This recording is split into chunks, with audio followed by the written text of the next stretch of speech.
মা, ও মা, আবারও ৩৬৫ দিন আমাদের হাতে গুনতে হবে? আবারও একটা বছরের অপেক্ষা করতে হবে? আরও তো 2 দিন থাকতে পারতে মা। এই তো অপেক্ষা শেষ করে 2 দিন আগে এলে, এরই মধ্যে তুমি কৈলাসে রওনা দিচ্ছ মা। তুমি দেখো তো মা, তুমি এসেছো বলে কাশফুলগুলো কেমন হাওয়ায় দুলদুল করছে। তুমি এসেছো বলে নিশিরাতে শিউলিগুলো ফুটে চারিদিকে গন্ধই ম ম করছে। তুমি এসেছো বলে মা জলপদ্ম স্থলপদ্ম কেমন ফুটে রয়েছে। তুমি এসেছো বলে মা দেখো শরতের আকাশ নীল গগনে কেমন ভেসে উঠেছে।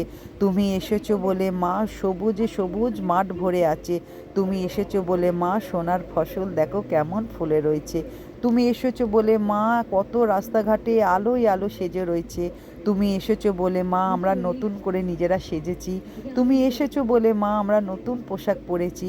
তুমি এসেছো বলে মা আমরা রাগ অভিমান ভুলে সবাইকে কাছে টেনেছি। তুমি এসেছো বলে মা আমরা পাড়ায় আড্ডা বসে বসে রাত জেগে জেগে দিয়েছি। তুমি এসেছো বলে মা তোমার ধুনুচির তালে নেচেছি। তুমি এসেছো বলে মা তোমার ঢাকির তালে আমরা নেচেছি। তুমি এসেছো বলে মা তোমার ভোগ খেয়েছি। তুমি এসেছো বলে মা আমরা এত আনন্দই মেতেছিলাম মা। এত আনন্দ আয়োজন সবই বৃথা তোমায় ছাড়া মা। তো যাই হোক বন্ধুরা, আমার এই কবিতাটা কেমন লেগেছে তোমরা একটু প্লিজ কমেন্ট করে জানিও। শুভ বিজয় দশমীর অনেক অনেক শুভেচ্ছা। আসছে বছর আবার হবে, আবার এসো।